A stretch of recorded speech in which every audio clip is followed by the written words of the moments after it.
Bom, pessoal, então vamos voltar aqui para trocar uma ideia agora sobre contexto cultural e as temáticas, tá, que envolveram a literatura produzida neste período, tá? Vou só servir o meu cafezinho aqui. Então, pessoal, tudo aquele contexto que a gente viu, né, de Vargas, de novas constituições, de industrialização do Brasil, né, um projeto positivista, né, que teve no Vargas, depois um projeto liberal capitalista, a partir do JK, etc. Tá?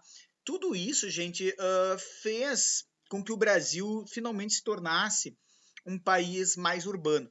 Né? Depois de 450 anos de descobrimento, o Brasil se torna um país definitivamente urbano. Né? Se não me engano, é em 1950 mesmo que a gente tem 51% da população vivendo em meios urbanos. Né? E um fortalecimento da classe média, né, pessoal?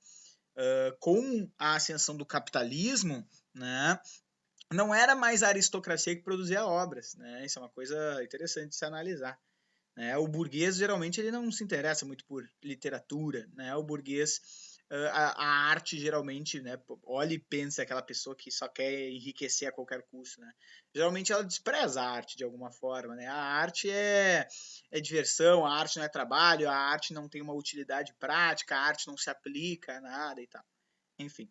Né? Diferente da aristocracia, né? A aristocracia antiga, né? Lá da época do Império e tal, no seu certo comodismo, sem intenções de enriquecer, porque já tinha seus privilégios mais ou menos garantidos, ela tinha esse espaço, né? Ela tinha esse desejo da arte. O burguês não, o burguês geralmente passa por cima da arte no seu intuito aí de enriquecimento. Quem vai produzir a arte agora não é o burguês, dono dos meios de produção, mas é justamente o pré-burguês, né? Justamente a classe média, né? Que não é a burguesia no sentido tradicional. A burguesia no sentido tradicional é a burguesia aquele que detém os meios de produção. Quando eu falo classe média aqui, eu estou falando da população que tem os mínimos direitos garantidos, que trabalha para o burguês que tem os meios de produção. Então é o professor, né? É o músico, é o operário, é o secretário, né? Não é o proprietário, não é o empresário, de certa forma. Certo? Então, com esse fortalecimento da classe média pré-burguesa, digamos assim, né, a gente acaba tendo uma ampla produção cultural diversa no Brasil, que é muito interessante, tanto que o Alfredo Bozzi vai dizer que o Brasil estava irreconhecivelmente inteligente.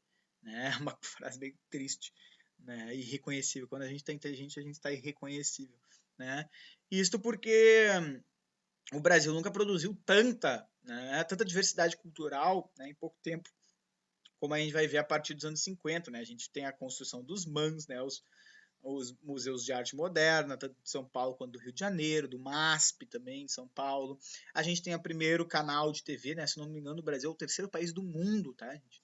Posso estar enganado, mas acho que é. Né, a TTV, né, e a TV Tupi, aí surgindo do Assis Chateaubriand. A gente tem uma das maiores vanguardas do cinema mundial dessa época, que hoje é completamente esquecida, né, que faz parte um pouco dessas estratégias de esquecimento cultural brasileiro. Né, do Glauber Rocha, Nelson Pereira dos Santos, né, Joaquim Pedro de Andrade, que é o chamado cinema novo, né? Quem quiser e gosta muito de cinema e quer conhecer da nossa cultura cinematográfica, pode ver Deus de Arco na Terra do Sol, Terra em Transe, tá? Vidas Secas, do Nelson Pereira dos Santos, né? Alguns filmes do Arnaldo Jabor também são interessantes, tá? A gente tem a construção de Brasília, né? Trazendo uma técnica extremamente moderna, extremamente futurista, tá? Do Oscar Niemeyer, tá? A gente tem a bossa nova, né, do Vinícius de Moraes, Tom Jobim, João Gilberto, sintetizando, né, os elementos mais brasileiros do samba, da batida, com o estilo, né, jazzístico americano, do bebop, do jazz, né? Então a bossa nova faz essa síntese entre a batida do samba com o jazz. Né? A primeira música acho que todo mundo conhece. Vai minha tristeza e diz a não é bem samba, mas também não é bem jazz, né? Então, fazendo essa síntese entre elementos nacionais e internacionais, é o Brasil se abrindo para o mundo, né? A gente tem o CPC, o Centro Popular de Cultura, né? que é uma agremiação de estudantes a partir da Uni, que vai motivar a criação de peças de teatro, de discos, de festivais, de cultura popular, tá? A gente vai ter a arte de engajamento, peças de teatro, como, né, Eles Não Usam Black Tie, né, como as peças do Augusto Boal, do Teatro do Oprimido, tá? A gente vai ter a Jovem Guarda, né, e um pouco mais conservador do ponto de vista estético, mas bastante, né, progressista no sentido comportamental, né? Os jovens, rock and roll, de guitarra elétrica, cabelo grande, o jovem, drama da classe média, né? Roberto Carlos parei na contramão, bam, bam, bam, bam, o cara parou na contramão, olha que horror, olha que, né, radical ele é, né, e tal. E a contracultura, representada pelo tropicalismo, pelos beatniks, né, pelos os encontros de rock psicodélico, né, me faltou o nome, ai, Stock, eu tô pensando no Morro Stock, porque uma vez eu toquei no Morro Stock, é o, tu que tá vendo esse vídeo tá sabendo, né, enfim, a questão da poesia marginal, enfim, é um momento muito rico para a cultura, tá, pessoal? Talvez ali entre o início dos anos 50 até o meio dos anos 60, ali, a revolução feminista, a pílula anticoncepcional, a libertação sexual, um tipo de visão religiosa mais progressista da teologia da libertação. A gente tem muita coisa interessante nesse período aí, e o Brasil realmente estava num período muito interessante. Talvez é o momento auge da história do Brasil, ali entre 50, final dos anos 40, até a ditadura militar, que, como quase toda ditadura, né? Não, quase toda não. Toda ditadura vem e estraga o cenário político brasileiro. E qualquer cenário, né? Não só o brasileiro. Enfim, em termos de características, pessoal, eu diria assim, ó, não há um script que nem a gente está acostumado no romantismo, né, no realismo de objetivismo ou subjetivismo. Não. Tá, agora o mundo é muito mais dinâmico, não há mais essa centralização das escolas literárias, né, num grupo fechado, né, que nem era no romantismo, no realismo, onde quase todo mundo se conhecia, né, e tal. Não, agora o Brasil tá muito plural, tem muita gente, muitas tendências, não é só mais São Paulo e Rio de Janeiro, centro do Brasil, né, não é só mais ali basicamente que tem escritores, certo? Então, as coisas são muito mais plurais agora, é muito mais difícil de fechar essa topificação comum que a gente vê. O que eu diria é, assim, pensa assim, ó, todos os escritores dos anos 40 vão estar conscientes de que a literatura possui um instrumento privilegiado, que é a linguagem. E há uma pesquisa, há um foco nessa linguagem. Mais do que qualquer coisa, há uma especificidade da linguagem, uma preocupação com a linguagem. Tu vai pegar tanto a obra do Guimarães Rosa quanto a da Clarice Lispector, eles estão preocupados não propriamente no conteúdo, no assunto e tal, mas na especificidade, na literariedade, no lado corporal da linguagem. Né? Claro que isso tem muito a ver com os formalistas russos, né? A ideia de tipo, não, só um pouquinho, o que a literatura avalia? A literatura avalia a história, a literatura avalia o quê? Né? Do que a literatura tem de diferente que as outras artes não têm? O que é da literatura? Né? E a constatação é aquilo que os formalistas vão chamar de função poética. Né? A estruturação do mundo está a partir da linguagem. Né? A forma como a gente entende o mundo é a forma como a linguagem nos dá uma noção de mundo. Né? A linguagem é quem nos organiza. Né? Eu sempre indico lá no início das nossas aulas, né, o filme A Chegada, né, onde os ETs aparecem e uma tradutora tem que tentar entender o que eles estão querendo dizer. E ela diz, não é simplesmente traduzir, né, to be, ser, né? Não é. Né? Para eles, cada palavra, né, tem um significante e um seu significado próprio. Né? Nessa colada entre a forma e o seu conteúdo, há um signo que é um fenômeno complexo. Não é assim, ser é a mesma coisa para mim e para o americano. Não. Né? Existem palavras que estão no nosso campo que não estão, por exemplo, no campo, né, de outros países. Por exemplo, a própria ideia de religião, né, se popularizou no mundo ocidental, Euroásia e tal, não é a mesma ideia de religião da África. Os africanos conheceram a palavra religião depois nos encontros. Eles tinham uma outra ideia do que para que servia aquela espiritualidade, certo? Então a linguagem é um fundamento básico da literatura e ela é mais importante do que história, ela é mais importante do que conteúdo. Tá? É ela quem vai alicerçar essas formas. Tá? E uma outra coisa muito importante é a universalização do romance brasileiro. O que é essa universalização? É tornar o drama dos personagens universais.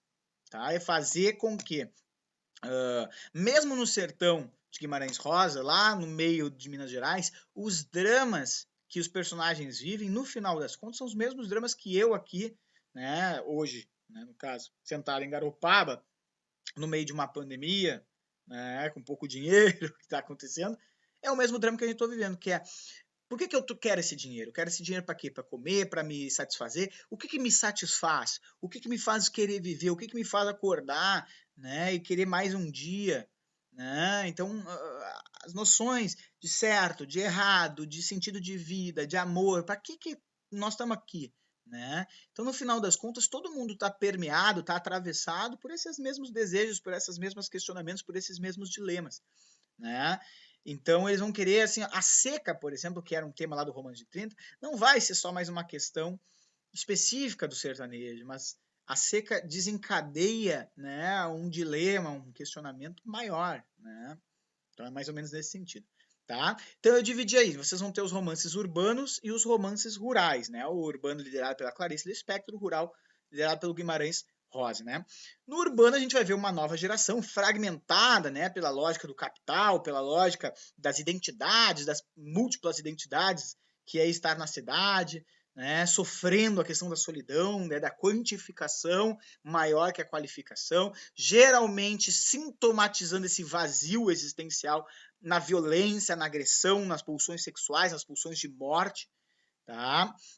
O existencialismo aqui vai ser muito forte, né? A ideia do Sartre de que não há um sentido prévio da nossa existência, não há uma essência a qual estamos, né, numa jornada de descobri-la, de revelá-la, né? Quem cria essa essência somos nós mesmos e a gente tem que lidar com essa responsabilidade, né, que vai consequentemente gerar angústia, né? Por quê? Porque nós somos livres para escolher nossa própria essência e lidar com isso não é fácil.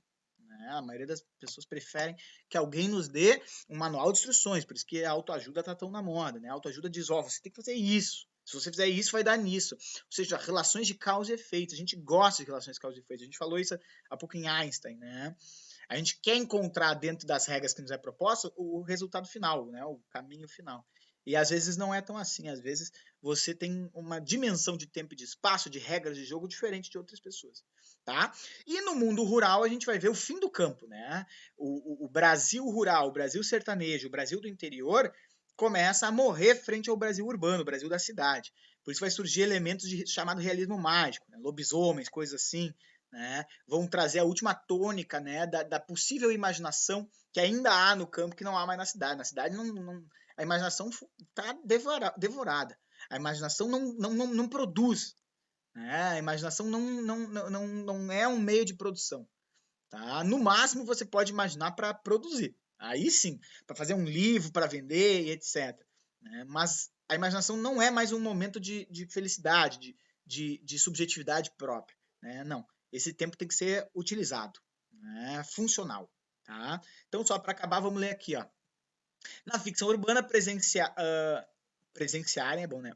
Presenciaremos o surgimento de uma nova geração consolidada em ambientação citadina da cidade, com suas novas demandas de preocupações sociais e existenciais. Percebe-se a dificuldade em lidar com os vazios, a quantificação, a reificação, né, a coisificação, a fluidez e principalmente a solidão. O indivíduo claramente atravessado pela falta e pelo desejo, fragmentado em sua identidade, o que o provoca o autoquestionamento constante. Isso é muito clariciano, né? Os buracos e a angústia do ser e existir o levam muitas vezes ao desespero cósmico, convertido em violência física, em amoralismos, em depravações, em vícios, em anseios sexuais, mutilamentos. Já na ficção regionalista, o que enxergamos é o processo de finitude do campo, deixando de ser a base da maioria da população para se tornar um universo de valores obsoletos, antigos, que já não calham mais com a modernização liberal devoradora dos grandes centros urbanos. O confronto entre Brasil-sertão e o Brasil-cidade protagoniza com prevalência a vitória desse último, Cidade. Daí que alguns produzirão tramas mágicas, mais tarde chamadas de realismo mágico, como um suspiro de um mundo fadado ao desaparecimento. Frise em conclusão que além da natureza temática dos conflitos do mundo agrário e da natureza estrutural, a despeito da verossimilhança da função da magia, predomina também uma natureza linguística, com uma forte presença de uma variante caboclo sertaneja. Vai acabar.